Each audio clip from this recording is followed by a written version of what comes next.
freedom is never more than one generation away from extinction. We didn't pass it on to our children in the bloodstream.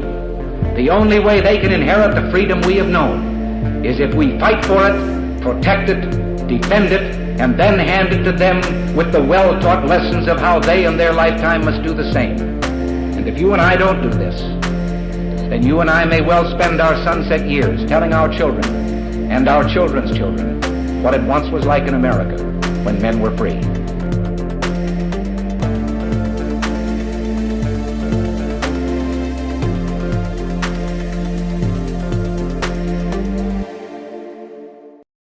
Hey everybody, welcome to episode number 342 of Gun Freedom Radio, where we engage, we educate, and we inform. We are brought to you by azfirearmsauctions.com, where you set the price on guns, ammo, and accessories. I am one of your hosts, Cheryl Todd. And I'm the other guy, Dan Todd. Our theme today is the rights of states. And our guest is Arizona State Representative Frank Carroll. Representative Carroll is a two-term member of the Arizona House of Representatives and chairman of the House Committee on Transportation. He also serves as the Government Elections Committee and the Committee on Natural Resources, Energy, and Water. Born and raised in Chicago, Carroll was the son of a Chicago police officer. He is a strong Second Amendment activist and works each day to preserve our inalienable, I'm having a hard time with that one, easy for you to rights say. By standing with our forefathers who fought for the ideas, values, and principles that made our country exceptional. Makes me nervous to talk about all the good things you've done. Absolutely. Frank. Welcome to the show, Frank. Thank you. Thank you for having me. Absolutely. This is so exciting. We have known each other for years. We see each other, like we go to all the same events, all the Second Amendment supporting events. I cannot believe it's taken me this long to actually sit down and have an interview conversation with you, but I so appreciate you taking the time to be with us. Thank you. Thank you. I'm glad. I mean, could you imagine if we were next door neighbors, we probably wouldn't have had a barbecue until today. No, it's true. I know it. Yeah. It's true. Frank, I have to ask you, what happened to the ideas, values, and principles that made our country great? Why are they gone? Well, that is quite a question. And I have to say that perhaps referring back to Mr. Franklin's challenge about holding on to our republic, that he was correct. We would get sidetracked somewhere along the way in these 200 years, plus years. And you know, when you think about it, you look at the makeup of the current generation that's going to be succeeding us. What are we getting out of college today? What's K-12 doing to us? And you know, this current administration, what's become of our enemies, our adversaries? Our adversaries went from being the communist Chinese, the Russian Federation, the caliphate, to now it's climate change. Okay, that's really something there, but there's a lot of insidious stuff that underlies it, and we need to wake up to it. We need to really do a deep dive personally, each one of us individually, into what are we really confronted with. And it permeates everywhere, all aspects of our lives, including our Second Amendment. Go ahead. Boy, you set it up perfect for the question I wanted to ask you. When you say that these ideas that are against our Constitution, against individual and personal freedoms and liberties, that they permeate our institutions, banking is one of those institutions. Ooh.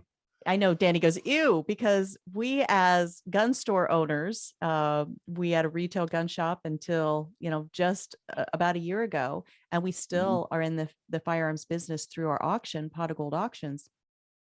We have experienced discrimination by banks because of the business that we're in.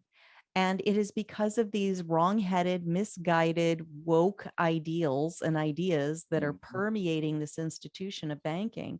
You, sir, have been directly involved in trying to counteract that through your efforts in your office as an elected representative.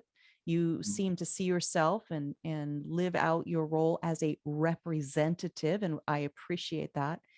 Talk to us about the efforts that you've had and what's going on with that particular institution of banking. Oh, God. Thank you for asking that. In this past session, though a little bit late in the timeline of getting bills in, but just in time, we had House Bill 2827. And 2827 was specifically targeting the subject you just mentioned, being in lawful commerce and having the banks all of a sudden say, oh, Mr. Lawful Commerce, we're not doing business with you anymore. And it could be something as normal as you're expanding your operations. You need to buy equipment for your operations, forklifts, for example, processing credit card transactions, and being able to have that bank account grow your business, and being able to borrow and pay just like any other business person would do.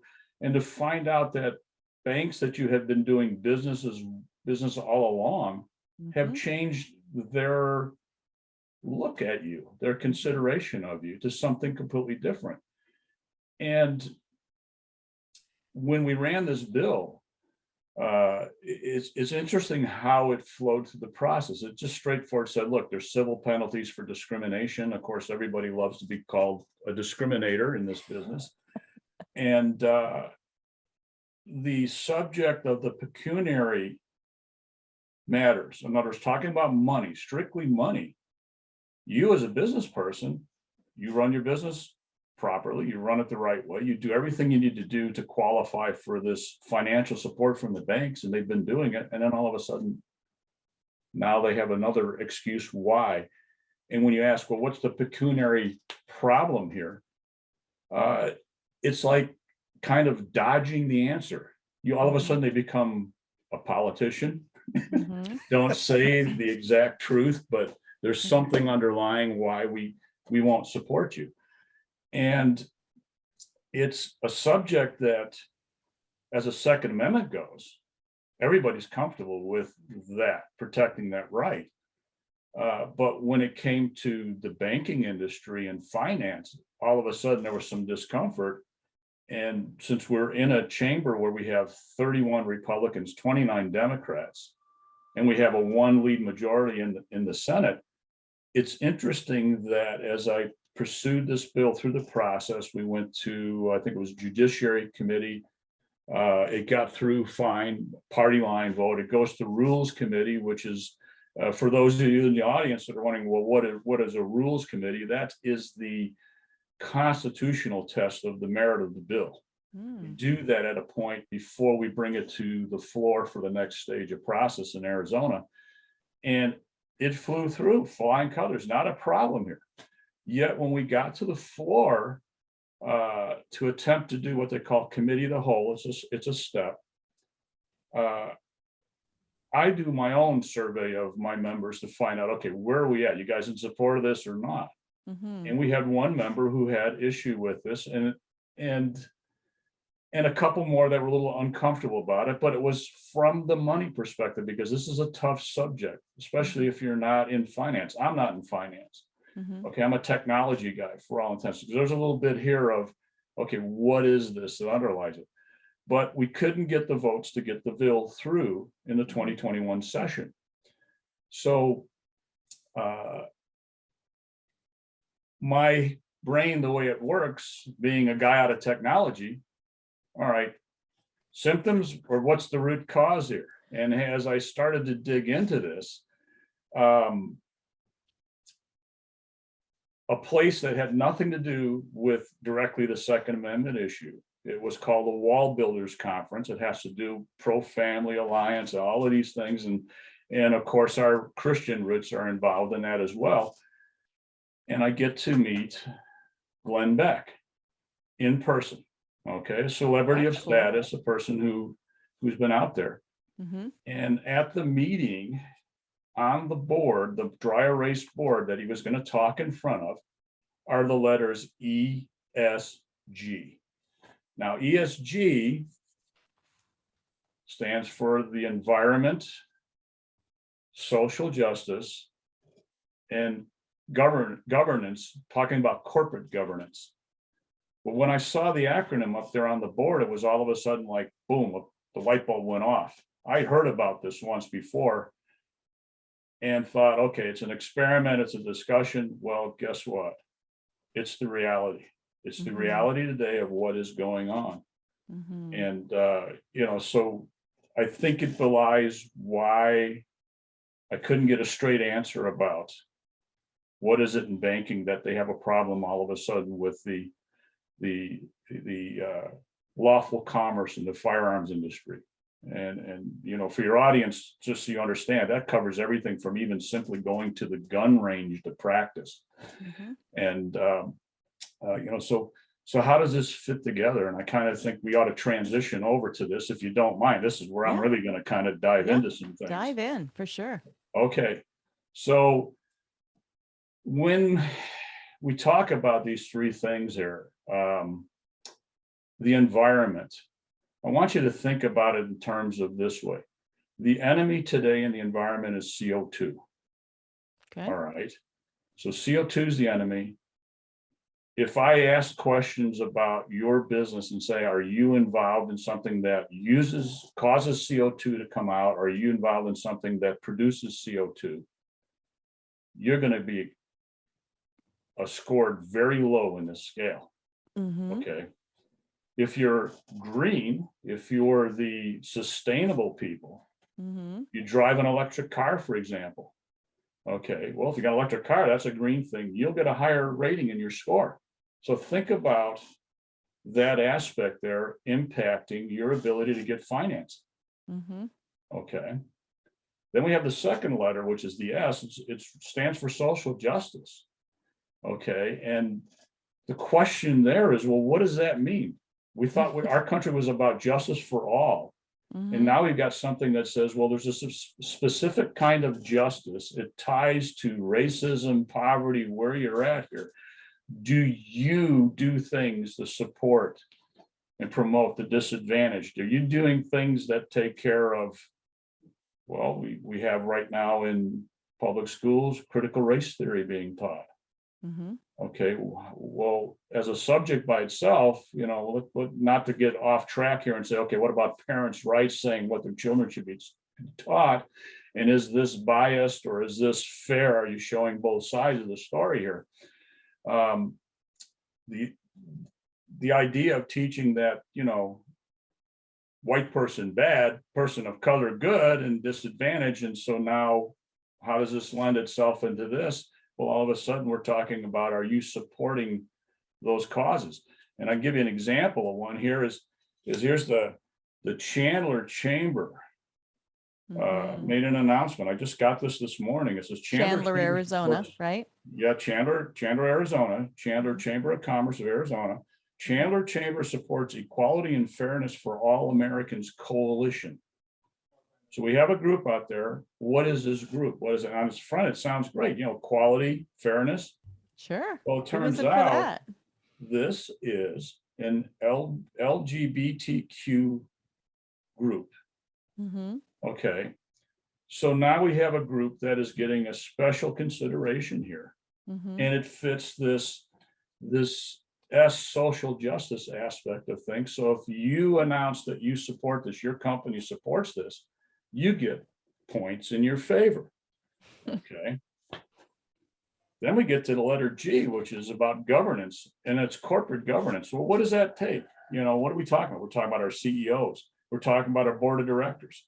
We're talking about our stockholders. Mm-hmm. Okay. Those of you out there that you have investment accounts, you have pensions going, you have these things. Well, what are we talking about here? We're talking about, is the company value system, is the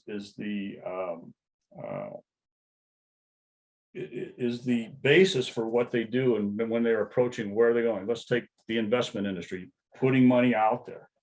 Okay, are we doing things that are socialist in nature? Okay, are we doing things that favor these arenas here? And if we are, you get higher points in there. But there's more to it than that. Mm-hmm. You see these, and you mentioned it just a while ago about woke corporations. Mm-hmm. Okay, there's a book out there. It's by a guy named Vivek Ramaswamy. I think it is. But the best way to do it is just look up the name Woke Inc. And you'll find that it's out there on Amazon, it's places. And this guy does a deep dive into this whole subject about corporations being woke. Okay, so Glenn Beck delves into this as well. So if you want to do a deep dive into the subject, that's a good way to do it. Read the book; it's worthwhile read. Mm-hmm. And there's another group out there called Capital Research Center, and they do a lot of dive into this whole business of this social justice, environmental justice, and this government's, this corporate takeovers that are taking place. And to give you an idea, you're going to hear names that are some you're familiar with. The Open Society Foundation, George Soros's people. You can hear Rockefeller Brothers. You're going to hear Tides Foundation. You're going to hear investment groups like BlackRock. Mm-hmm. Okay, I don't know if you've heard of it, but they're mutual funds. They're big money, big deal. A lot of your pension funds are invested in BlackRock. Mm-hmm. There's an interesting article in the Epoch Times today that came out, and it's titled "Consumers Research Warns U.S. Governors About BlackRock's Retirement Fund Investments in China." And it just goes right here, and it says, BlackRock under its CEO Larry Fink is the first foreign-owned company to receive license to operate in China's $3.5 trillion mutual fund industry, Forbes reports. Okay. Mm-hmm. And it goes on, and it's talking about some major pension investments in states like Washington, Florida, New York, Nevada, South Carolina, Oklahoma, Pennsylvania, Montana, Nebraska, and West Virginia. 10 states with the most investments in BlackRock. Okay, these are your pension funds. And now BlackRock is taking our money, your money, Mm-hmm. and the communist Chinese now get to use that money to Fuel their economy. Exactly. Yeah. And so these are concerning things. And as you dive into this and you start getting it, please don't get upset. Please don't lose your cookies here. Yeah. Keep your calm, understand your enemy, understand what you're dealing with here. And this social rating, by the way, just so you know, this ESG rating, when you get it, if you score high, you get financing, you get the support out of this investment market. And that includes banking, by the way. Mm-hmm. And if you score lower than somebody else who's scoring high, the relationship's supposed to be is high score, don't do anything with low score. You guys aren't supposed to be working together. They got to get, the low scores got to get themselves up here to participate in the market. And, and that's the simplest overview, high altitude overview of it. Go ahead. So here's one of the things. So, the banking industry is discriminating against the Second Amendment industry, right? Whether you're a manufacturer of guns, ammunition, accessories, whether you're a retail shop like we are, whether you're a range where people go out and practice to stay proficient, to be responsibly armed citizens, banks don't want to interact with us. Maybe they're using this ESG. Maybe that's how they communicate within themselves. But where this started was under the Obama administration with Operation Choke Point. And they put firearms industry on the same list as adult entertainment, payday loans, a few other businesses, saying, Mr. Banker, if you do business with these industries, you're going to get audited like heavy, like extra audited all the time. Sure. And so the banks are like, whoa, we don't want that. We're not going to do that. Well, the Trump administration came in and said, okay, that we're striking that. We're killing that whole Operation Choke Point thing, but it's already ingrained in the culture.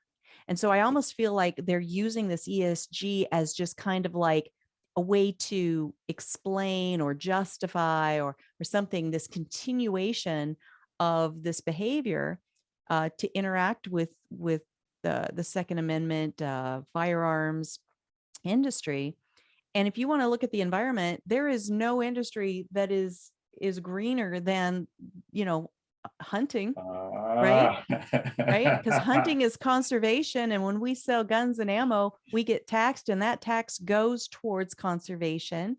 So that right there, we should be high on the green scale, but, we still get discriminated against. And so your bill, it's a state bill, but what you were trying to say with your bill was, if a bank is actively discriminating against businesses within your state, that there will be, or that it's against the law. There are certain penalties. I'm not sure how you phrased it. That bill was not successful, but I believe you're going to institute it in the coming legislative session. Is that true? And explain to us what the bill is about. Okay. All right. First, let me just address something, because there's a couple of items that you got here before I come back to the bill and say, okay, here's what we're, because I'm definitely going to do this again. But obviously, strategy and tactics are very important here. Yep. And saying the words better than I did. You always try to make the bill better the next time around, and this is very important. But back to ESG, because you cited some things and you said, how the taxes that are collected go to the fund for taking care of Mother Nature, what hunting causes and things like that. We're doing things for the environment. The problem with ESG is it is not a in stone explanation of what they mean when they say environment and environmental justice. It's not in stone what they mean by social justice. Okay. It is a relative fluid kind of thing that moves around according to whoever the elitists are up there want it to be. We have to realize that we have globally, if you just want to call them globalists for the sake of argument, when you listen to somebody like a John Kerry, you listen to somebody like Bill Gates, you listen to some of these other voices that are out there, and you're like, this doesn't make sense, some of the stuff they're saying. This defies common sense. It isn't about that anymore. It is on the environmental side, it's so bad. If CO2 is the enemy, and I was asked this question the other day, what do you think is the number one thing that is the challenge for an opposition to climate change? What is it that you think it is? And I'm sitting in this room full of people, and they're all like, I can hear the gears clicking. It was like, okay, what's the right answer? Which one should we say here? And I just turned around, I said, the human being. And the guy asked the question, looked right at me, and he points his finger, sir, you're absolutely correct. Well, here's the logic behind this, if you want to call it that. Imagine in basic science, you're in elementary school. And how does the human body work? Well, we breathe in oxygen and we exhale CO2. Okay. What do plants do? They breathe in CO2 and they put out oxygen. So we have this relationship between the two. It's part of the life cycle on Earth. Yes. But CO2 is bad. We're teaching it's bad. We're promoting this. You hear it every day on the news, propaganda channels. You hear CO2 bad. We got to get rid of CO2. CO2 is the enemy. We got to do this. So what does this do to us when we're trying to conduct business? What does it take to make parts for guns? You're working with steel, aluminum. How is that produced? What is the electricity that's driving your shop? What does your forklift run on that you lift all that material with? It produces CO2. CO2, no good. Okay. It is absurd to the level it is that the they're taking fuel this, but to this is the reality of what underlies the E part. it's the fuel for our forests, by the way, so is CO2. Precisely. Right? But they're letting the forest burn down. We won't have to worry about that after a while. They keep it Right. up. And then when you talked about electric cars, good, right? Well, Yeah. what is one of the things that's used to make components of electric cars? Mhm. Coal running factories that Yeah. run on coal. So why doesn't that connect to the whole S part, or I guess the E part of the equation? Because you said common sense, throw it out the window. It's of the moment. It's relative to who's running the show. And this ESG, I mean, take Toyota and Tesla. This was another question that was posited out there. It says, well, Tesla get this real high valued rating in the investment in the market. Toyota got lowered. Why did that happen? And it was real simple.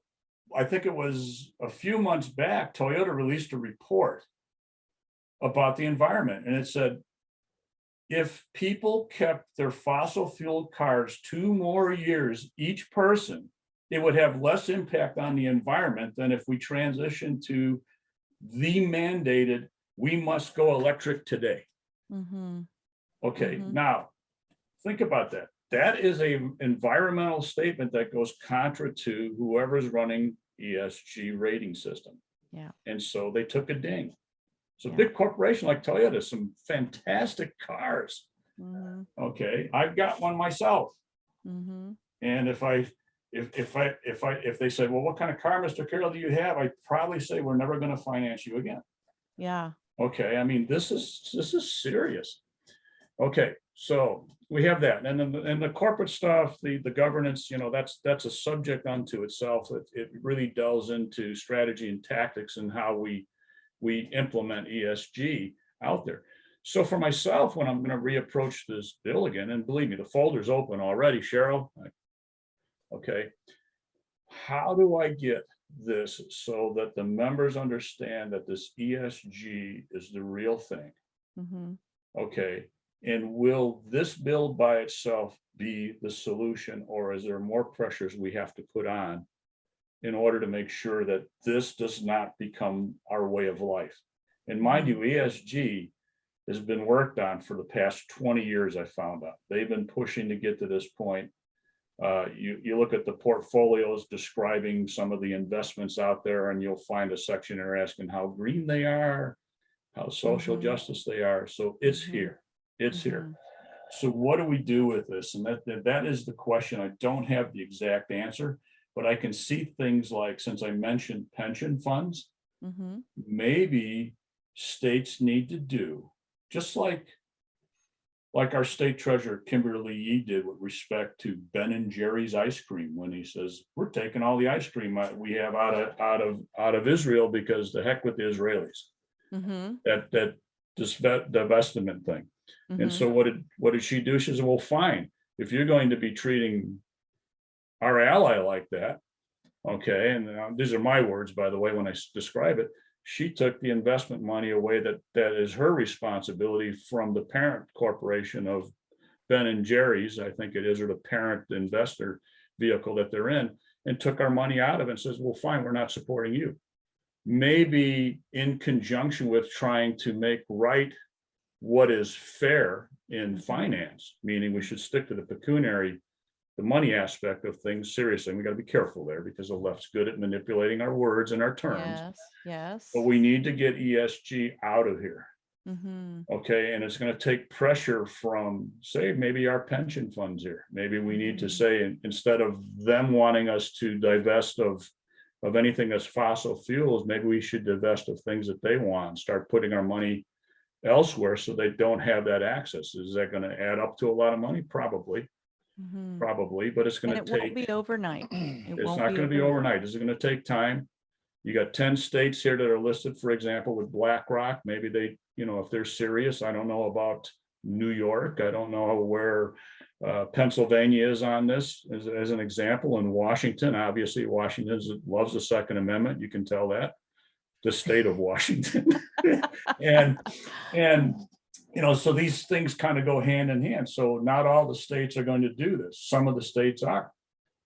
And I expect, I expect, and I hope Arizona will do that. You know, it depends on who becomes treasurer. It depends on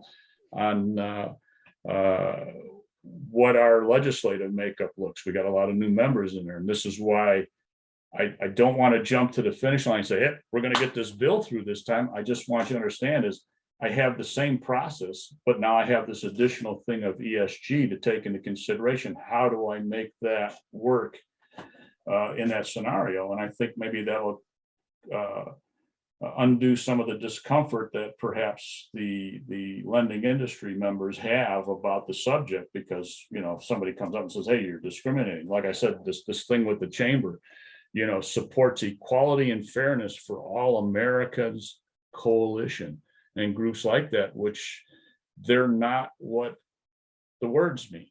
Exactly. Okay. Well, Frank, we know that. We know Frank, that. as Go ahead, Dan. you know, as a state representative and your fellow state representatives, you know, they're representing the people of Arizona. And it just, you know, I see that, okay, the gun people were denied credit card processing, the porn industry, whatever. You know, I can understand if the local drug guy down the street wanted to get credit card processing, he doesn't have a license, deny him. But when the people that have legitimate license are being denied, it would seem like the state representatives would say, this is not allowed. You know, forget all the, I mean, the other stuff. Our citizens that have legitimate business with a legitimate license are being denied the rights to do business because they're discriminated against, whether like they would do it on a minority person. You know, you're a minority, you can't get a loan, but you have the ability to pay it. You can go after that company for that, or selling a house to somebody who's a minority, whatever. But as a business, it's like we are being discriminated against, and we have a legal license, and that's all there is to it. I mean, Chase Bank chased us out of the bank because, I mean, pretty well told me we were trying to get a loan for a building, and they said, yes, everything looks great. Then 2 days later, they said, you're not getting the loan. And the guy that processed his loan quit with the bank and came and told me they denied us because we're a gun. So are they a private business, right? Or are they a federally backed entity? And I think that makes a big difference about what we can expect from them. Okay. And what we can do if we can show that they're discriminating. And can they discriminate in such clever and sneaky ways that we'll never know they're discriminating? So there's a lot of moving parts to this, obviously. And I can tell that you've put a lot of time and effort into trying to quantify the ones that can be quantified and move forward accordingly. And I see that Frank is trying to get this bill passed, and you're going deep into it. And I respect and understand that. But why can't the representatives understand there is denial here? We're being discriminated against. Why does it have to go so deep? They should know that it doesn't matter what the reasons are. They're being discriminated. Stop it. You know, what you're saying, Dan, is exactly the truth.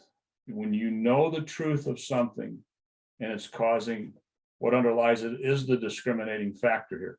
ESG is the discriminating factor here. And not knowing and not realizing that when I was running this bill in the 2021 session, okay, I didn't speak to it in terms of ESG. I spoke to it in terms of money. Right. It doesn't make sense. The common sense of it is you've been doing business, they've met all the criteria, and now you're saying you're not doing business with them, but you're not giving it as, you're just saying you don't qualify, which is an easy getaway from, well, what do you mean I don't qualify? And you got to push it. You got to push it. It gets to be taxing. It gets to be challenging to get through that. But then to hear when you say the person who resigned told you after the fact that they're against the firearms industry, you know, well, that expressed that way, that's a violation of the law. That's a problem there because it's lawful commerce. The firearms industry is lawful commerce. But what is it really behind it? What it is really behind it is the bigger agenda that seems to encompass not just the firearms industry, it affects the medical device industry. It affects the transportation industry. It affects construction. It affects every aspect of our life.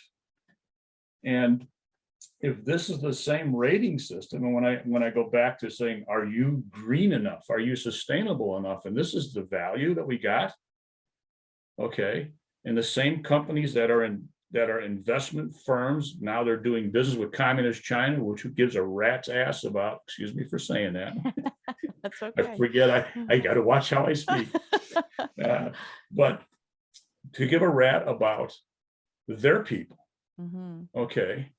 And it's a scary thought. I mean, you think about it, you know, they could dispose of 10% of their population under the ESG program that they're running there, and it isn't going to hurt them. What's 10% of a billion people? Right. Okay. You Right. do that to the United States, population 330 million. I'll just use that number. 10% of that's going to hurt. Yeah. Okay. And really, when you dig down deep into this, what is the value of a human being? Back to the question the guy asked, what is the enemy of climate change? Is a human being.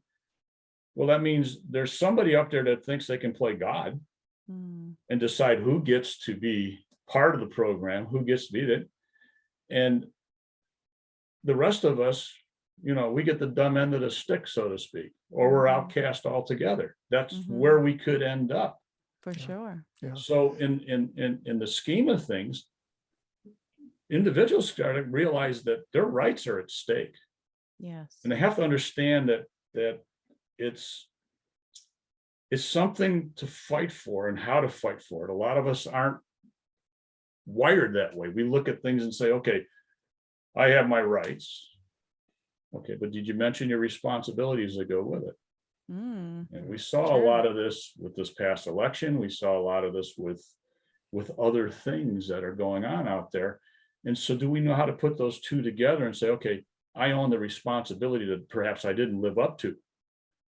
Okay.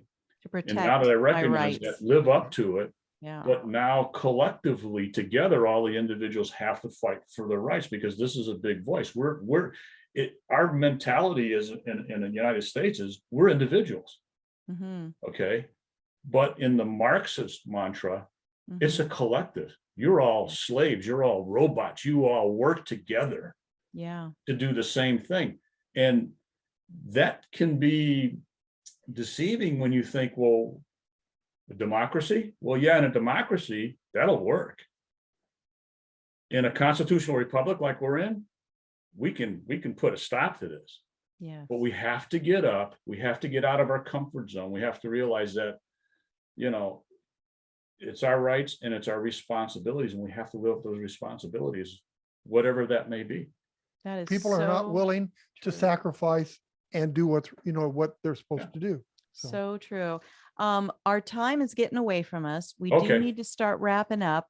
I think we're going to have you back on multiple times, because there's so much more here that we could unpack on what we're talking about. But going back to the theme of today's show, the states' rights, federalism and federal overreach, right? That's coming from Washington, D.C. We put people there with our votes. We, in the collective sense, put people there with our votes. But this overreach is a growing problem against our individual freedoms, right? But if our individual freedoms aren't being protected by individuals, then, you know, they're going to go away.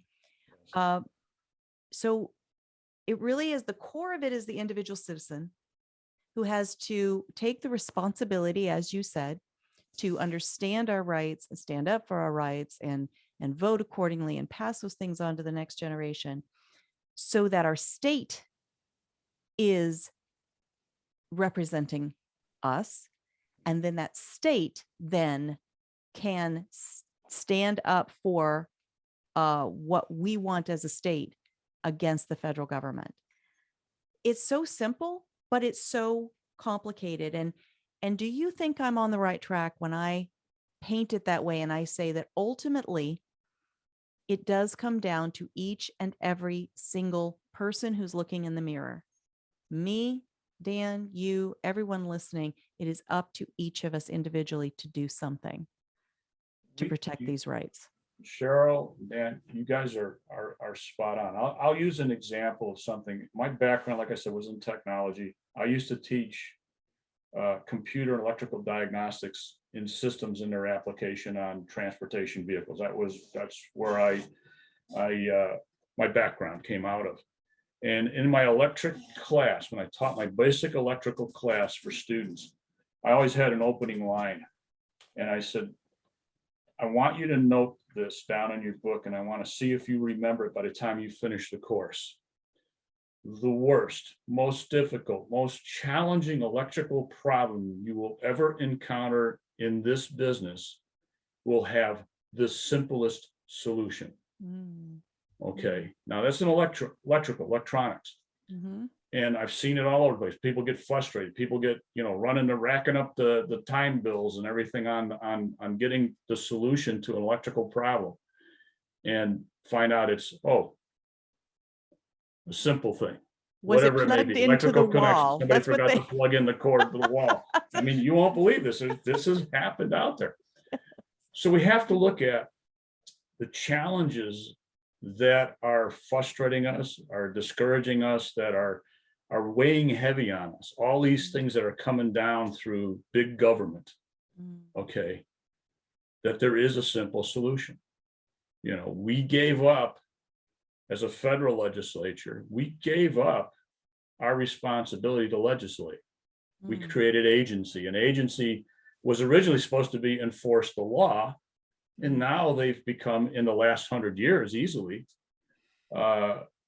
places that write laws, rules, enforce it, and make judgment on you. IRS is a perfect example, Exactly. And so we have all these things. So it's time to rein these in and bring them back to what they should be, something simple or something not necessarily at all. Absolutely. Okay. And this is going to take time, but we have to teach our successive generations about their rights and responsibilities individually, and understand what states' rights and responsibilities are, because they are two distinct things. They exist in our US Constitution. They're clearly identified what they are. Otherwise, you wouldn't have this 10th Amendment thing that legislators in respective states like to refer to. Well, it's my 10th Amendment right. Okay, well, that's fine. All right. But what is your responsibility that goes with it? In our case here, speaking to the Second Amendment, we passed that was 2111. That was the one that Leo Biasucci and a number of us co-sponsored with him. It's a nullification bill. It says if you pass anything, federal government, that violates our Constitution, okay, violates our right to our self-defense, it's null and void, basically, is what it boils down to.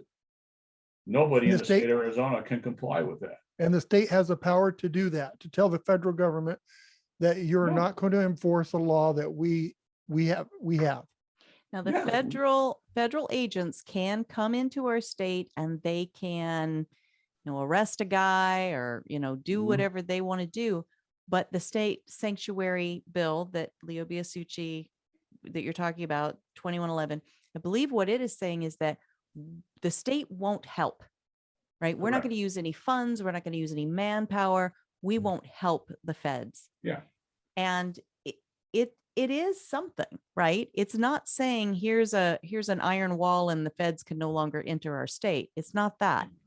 It's saying we aren't going to help. Yeah, we have to be in our respective domains. Now, yes, this brings to another point here, because this goes back to individual rights. And I get a ton of emails, by the way, that speak to this. Mr. Carroll, do something. Mr. Carroll, do something. My rights are being violated. Do something. Okay. And when, like this vaccine mania, it's a perfect example. I mean, it's affected my family. I've watched, my son-in-law and our daughter at odds over keeping their livelihood going. How do we do this? Well, until you lose that livelihood, you haven't been harmed yet. You've just been threatened with it. Okay. And So people have to understand is when you say, okay, I have a responsibility to defend my rights, what does that exactly mean? Well, the question you should be asking yourself is, what are you willing to risk to defend your right? You only need to look back at the founders who put their wealth, their personal wealth, they put their families' lives, their lives, they put them all on a line and says, this is what I'm willing to risk to Yes. stand for my rights, my God-given rights. Yes. And we don't have that necessarily inside of us to see it that way. We're the kind of people today that are instant gratification. Read a headline, don't read the details. We're the ones that I'm busy, I'm doing my job, don't bother me. I'm raising my kids, don't bother me. Yet the forces at work are violating us with regularity, with magnitude and capacity all of a sudden. And we're finding out that position of saying, don't bother me, whether you take care of it, is not going to fly. Yes. It's coming to get us. So are you willing to stand together? It's like the vaccine mandate. You vaccinated people and you unvaccinated people. Are you willing to stand together and say, no, you can't force somebody to do it. I Right. chose to do it on my own and I chose not to. You know, the same Exactly. thing with the firearms industry. I chose to have a gun, I chose not to. Okay, I chose to defend myself, I chose not to. That is a choice. Yeah. What we have to realize is to do that, we have to be willing to risk something here. And it's probably not what we think it is. It's not a phone call or an email to an office holder and say, here, it's my right being violated. That's a communication. That's just a notification.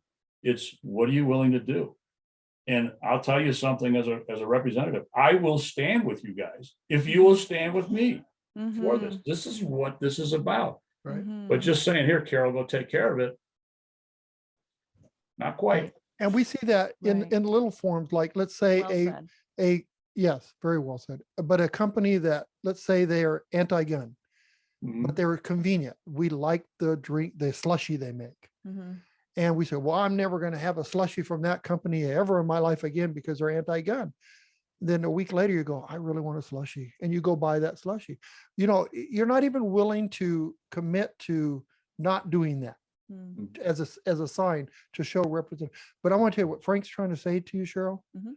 is that all of the citizens need to be plugged in. Absolutely. We're not plugged in. Absolutely. And taking it back to what you were talking about with this BlackRock is, man, we really like those returns on that BlackRock investment fund. So maybe we'll turn a blind eye to the fact that it's actually fueling our competitor nation's economy rather than our own. Right. You know, maybe we need to say, well, I'll take a fewer returns on the front end because there's such incredible returns on the back end that I am supporting my own nation and the people that do commerce here. But it is hard. It is hard. Yeah. And when you try to compare it to what our founding fathers and mothers did, they fought, bled, starved, and died Yes. Yes. for the chance that they might possibly be able to fight off the most powerful military force on the planet at the time and put quill to parchment and write. They fought and our died, recipe and some book. of them didn't even get to see the freedom that they created. Exactly. And Yeah. when you compare it to that, it's like, some different returns on your investment fund. Maybe it's not such a big deal. You know? I want to believe when they got up there and met St. Peter, they got an attaboy. Yes. Amen to But you know, that. Frank, Amen to these that. people that are doing the complaining stuff, they won't even take the time to send you a message or make a call. Some to you. do. I know some do. That's their fulfillment of their responsibility. Yeah. I was an advocate because I wrote to Frank Carroll today. Yeah, it doesn't quite work that way. Solve the world's problem, and it's all Carroll's fault. It's kind of like what's that movie set thing with the handgun now? The handgun is responsible for the crime it committed. Right. Yeah. Okay, there we go. Somehow magically fired itself off. Yeah, that's not how this works. That's not how any of this works, to quote a commercial. All right, we have got to wrap up and get out of here for today, but We have to have you back on. we do. And we haven't even, thank you. We haven't even mentioned yet that you are going to be running for a different office than what you currently hold now. And so tell folks how they can find out more about what office that is, how they can support, whether they're here in the state of Arizona or somewhere across the nation, because we're talking to people all over, actually the world. Wherever there's internet, we have viewers and listeners. How can people, hear more, care more about our American values and the work that you're doing, and who can support and how can they support your candidacy? Okay, this one I got to do in 25 words or less, right? Kind of. Yes. And you just used 10 of them. And you just used 10 words. Number one is, with respect to the current office that I'm in as a House member, you have my email and my phone number for my office. The phone number is 602-926-3249.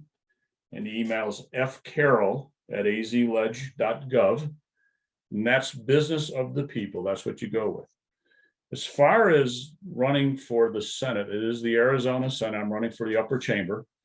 Obviously, redistricting is in front of us, but let's not digress into that. The point is I'm running for the Senate to serve our districts, serve our people just as well as I can do. I'm not in this for a career. I'm here to do a job and do it right.